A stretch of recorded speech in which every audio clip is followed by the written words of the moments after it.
अब तक हमने MPPSC 2019 स्पेशल टेस्ट सीरीज़ के टेस्ट क्रमांक 1 पर चर्चा पूर्ण की। मुझे पूरा विश्वास है कि इसका लाभ आपको अवश्य मिला होगा। इसी प्रक्रिया को आगे बढ़ाते हुए अब हम टेस्ट क्रमांक 2 पर चर्चा करेंगे।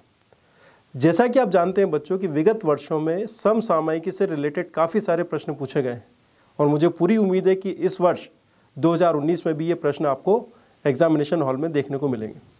इसी के महत्व को ध्यान में रखते हुए हम टेस्ट क्रमांक 2 के समसामयिकी से संबंधित प्रश्नों पर आज चर्चा करते हैं। देखिए बच्चों, समसामयिकी की एक विधा है जिसमें पर्यावरण से संबंधित प्रश्न पूछे जाते हैं। अब एक तो है बेसिक फंडामेंटल एनवायरमेंटल क्वेश्चंस, जो कि पर्यावरण की बेसिक जो कॉन्सेप्ट है उनसे पूछते हैं। दूसरे हैं वे हिस्से पर्यावरण से संबंधित जो कि करंट अफेयर से रिलेटेड है। जैसे कि आपसे पूछा जा सकता है कि COP24 का आयोजन कहाँ पर हुआ है। तो सबसे पहले आपको समझना पड़ेगा कि ये स्कोप है क्या, COP क्या है। इसको समझना है तो सबसे पहले आपको 1992 का रियो अर्थ समिट समझना पड़ेगा।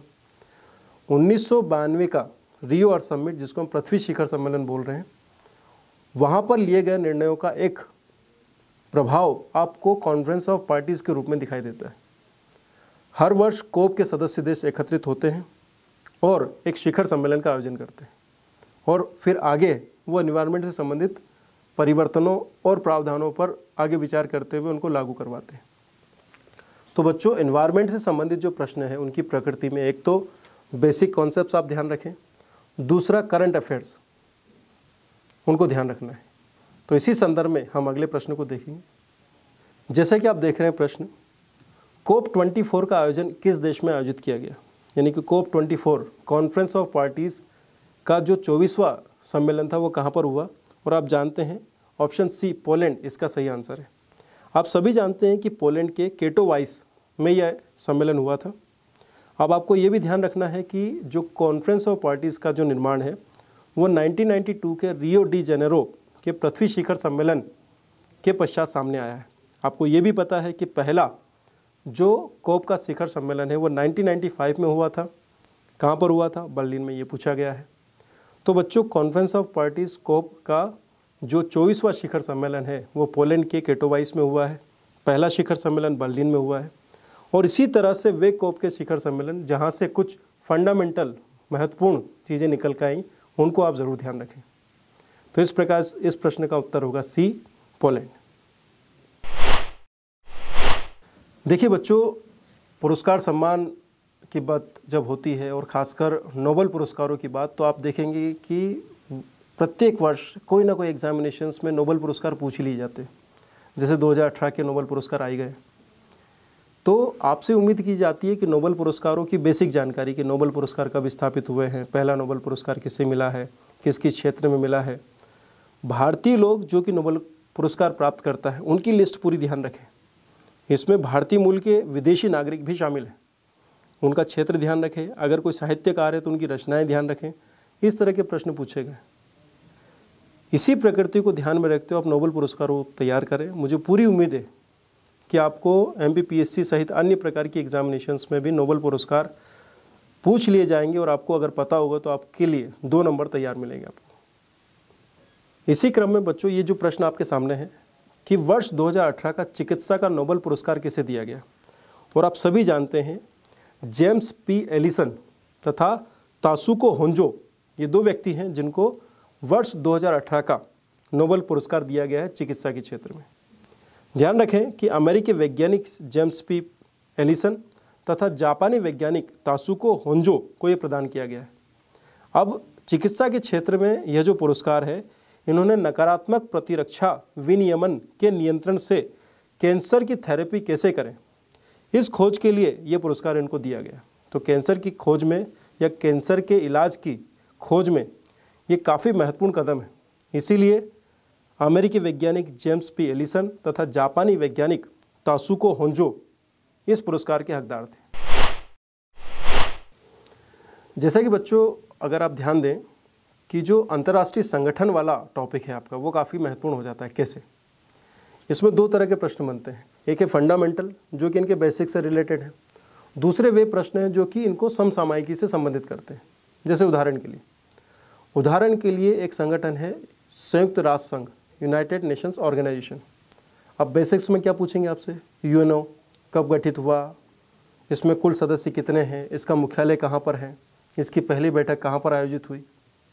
दूसरा उदाहरण ले लीजिए, डब्ल्यूटीओ कब गठित किया गया, इसके वर्तमान सदस्य कौन हैं, डब्ल्यूटीओ के महानिदेशक कौन हैं। इस तरह के प्रश्न आपसे बनते हैं। ध्यान ही रखना है कि इसमें समसामयिक से कैसे कोरिलेट करते हैं। शासन आपसे चाहता है कि आप निरंतर अंतर्राष्ट्रीय स्तर के जो घटनाक्रम हैं उससे भिज्ञ रहें, उनके जानकार रहें, क्योंकि आप प्रशासक बनने जा रहे हैं और आपसे उम्मीद की जाती है कि आप मध्य प्रदेश को भारत के साथ और भारत को विश्व के साथ संबंधित कर पाएँ। जैसे कि एक प्रश्न है आपके सामने कि संघाई सहयोग संगठन SCO नामक जो संगठन है उसकी वर्तमान में 2018 में जो 18वीं शिखर बैठक थी वो कहाँ पर आयोजित हुई। आंसर है किंगदाओ, चीन। अब आपसे क्या क्या प्रश्न बनेगा, प्रश्न बनेगा कि SCO की स्थापना कब हुई, इसमें क्या भारत शामिल है कि नहीं है, इसकी वर्तमान बैठक कहाँ पर हुई है, कोई विशेष निर्णय निकला कि नहीं निकला, और अगर निकला है तो वो क्या है। साथ ही साथ अगर इसकी सहभागिता है भारत के साथ संबंध है तो भारत की कितनी सहभागिता है। इस तरह के प्रश्नों के लिए आपको तैयार रहना है। तो बच्चों, अंतर्राष्ट्रीय संगठन, उसमें भारत की भूमिका, इसको बेसिक्स और समसामयिकी से संबंधित करके आपको ध्यान रखना है। अपनी तैयारी को इस तरह से आपको मॉडिफाई करना है। तो बच्चों, इसी विषय से संबंधित ये जो प्रश्न आपके सामने है, प्रश्न है संघाई सहयोग संगठन की 18वीं जो शिखर बैठक है जो कि वर्ष 2018 में हुई थी वो कहाँ पर आयोजित हुई। और आप सभी जानते हैं कि किंगदाओ जो कि चीन में है वहाँ पर ये शिखर बैठक हुई है। अब देखिए, इस वार्षिक बैठक की जो मेज़बानी थी वो चीन के राष्ट्रपति शी जिनपिंग ने की है। अब ध्यान रखना, एक बार MBPSC ने पूछा है कि चीन के राष्ट्रपति कौन थे, और उसमें चीन के राष्ट्रपति का नाम के अलावा चीन के पूर्व राष्ट्रपति का नाम भी था। तो आपको ध्यान रखना है कि चीनी राष्ट्रपति द्वारा अध्यक्षता की गई है क्योंकि चीन में हुआ है, और चीन के राष्ट्रपति पूछ लिए गए। इसका मतलब है कि अवेयरनेस, जनरल अवेयरनेस, कि आप अपनी बुद्धि को, अपनी दृष्टि को काफ़ी तीक्ष्ण रखें, ये उम्मीद की जाती है। आगे बढ़ें। अब जैसे कि आप देखते हैं कि जो SCO है अर्थात संघाई सहयोग संगठन है, इसके 8 सदस्य देश हैं। इसका मुख्यालय जो है वो चीन की राजधानी बीजिंग में है। इसके जो 8 पूर्णकालिक सदस्य हैं उसमें चीन, रूस, Kazakhstan, Uzbekistan, Tajikistan, Kyrgyzstan, Bharat और पाकिस्तान शामिल है।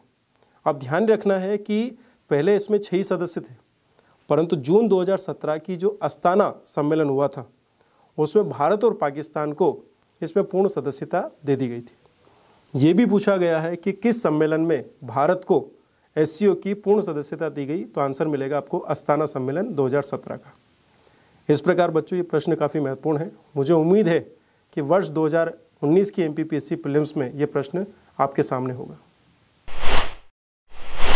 विगत कुछ प्रश्नों को आपने देखा होगा, उनकी व्याख्याओं को समझा होगा, उनको सॉल्व करने के तरीके समझे होंगे और उनके एरिया समझे होंगे। यही मेरा उद्देश्य था कि इस टेस्ट क्रमांक 2 के जो समसामयिकी से संबंधित प्रश्न हैं उनके उदाहरण रखकर सामने, इस तरह के उदाहरण जो कि काफ़ी ज़्यादा संभावित हैं, उनको सामने रखकर मैं आपको ये समझा सकूं कि समसामयिकी को किस तरह से तैयार करना है। मुझे पूरी उम्मीद है कि ये बात आपके समझ में आई होगी और इसका लाभ आपको मिलेगा। तो इस टेस्ट क्रमांक में हम समसामयिक विषयों को हमने पूर्ण किया है।